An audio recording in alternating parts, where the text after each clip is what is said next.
புரட்சிகரமாக ஒரு படம் எடுத்திருக்கீங்க. இந்த மாதிரி இன்னமும் ஆணவ கொலை நடக்குது அதுன்ட்டு. நான் என்ன சொல்கிறாரு, பொருளாதார ரீதியாக தான் காதல் தோற்று போகுது, ஜாதி கிடையாது இன்னைக்கு காலகட்டத்தில்னு. அது சிட்டியெல்லாம் பொறுத்த வரைக்கும் உண்மைதான். ஆனால் நீங்களே பார்த்தீங்கன்னா திவ்யான்ற பேர் தான் வச்சுருக்கீங்க, இளவரசனாக மறைச்சிட்டீங்க. என்ன காரணம்? காரணம் என்னன்னா, இது இளவரசன் திவ்யா கதை இல்லை, அதனால இளவரசனை மறைச்சிட்டோம். திவ்யாங்கிறது சும்மா ஒரு பொண்ணு பேர், அவ்வளோதான். மற்றபடி வேற எதுவுமே இல்லை. அவங்களுக்கும் இதுக்கும் எந்த சம்மந்தமும் இல்லை. படத்துல எல்லாம் காமிக்கிறீங்க, மேல் ஜாதி கீழ் ஜாதி ஓகே தான். தேவரை ஏன் காமிக்கிறீங்க? என்ன காரணம்? அந்த சமுதாயம் தான் அப்படி இருப்பாங்களா? அந்த சமுதாயம் தான் கீழ் ஜாதி இது பண்ணி காலி பண்ணுறாங்களா? நீங்களே ஜாதி கலவரத்தை உண்டாக்குற மாதிரி இல்லை.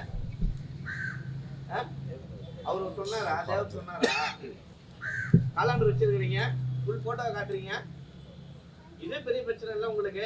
நம்ம படம் எடுக்க வந்துடுறோம், எடுங்க வேணாம்னு சொல்ல ஒரு கருத்தை சொல்ல போறீங்க. அதையும் அந்த குறிப்பிட்ட அந்த ஜாதியை காமிச்சு அப்படின்னா இப்போ அவனுக்கு கோவம் வருமா வராதா? நீங்களே சொல்லுங்க. நீங்க நல்ல கதை தான் எடுத்திருக்கீங்க, அதை கரெக்டா எடுக்கணும்ல. அடுத்தவனை காமிச்சு இப்போ இவன் தான் இப்படி பண்றான்ற மாதிரி இதுவா சொல்றீங்களே, இவங்க பண்ணதே கிடையாது. அக்கீல் ஜெயில பண்ண மாட்டாங்களா? சாவடிக்கலையா? எந்த இதுவுமே வரலையா?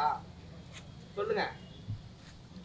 இல்ல ஏன் இந்த சைடு காமிக்கல, அந்த சைடு ஒருத்தர் காமிச்சீங்க, இந்த சைடு ஏன் போட்டோ கூட காமிக்கல?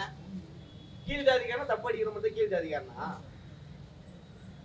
இங்க கீழ் ஜாதி மேல் ஜாதின்னு எதுவுமே கிடையாது. எல்லாருமே போட்டோ அவருக்கு மேல் ஜாதின்ற மாதிரி அவருக்கு போட்டோ அங்க இருக்கு. இந்த படத்துல எங்கேயுமே நான் மேல் ஜாதி, நான் மேல் ஜாதி, அவன் கீழ் ஜாதி அப்படின்ற ஒரு கருத்தை நான் எங்கேயுமே சொல்லலை.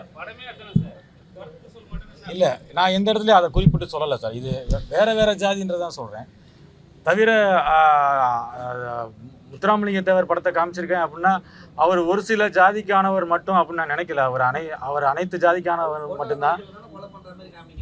அவர் தேவரையாவை காமிச்சதுன்றக்காக அவங்க ஒரு சமூகத்தினர் தான் அப்படின்றத நான் ஏற்றுக்க மாட்டேன்.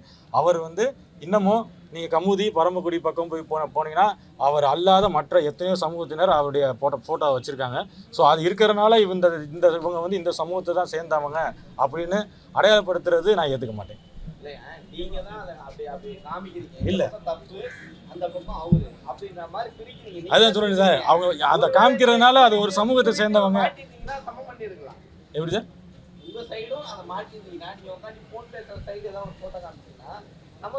அதுதான் நீங்க சொல்ற மாதிரி சண்டை இழுக்கிற மாதிரியா இருக்கும். அப்படி அந்த பக்கம் நான் ஏதாவது ஒரு போட்டோ காமிச்சிருந்தா நீங்க சொல்ற மாதிரி அதுதான் நான் சண்டை இழுத்து வர்ற மாதிரி ஆயிருக்கும்.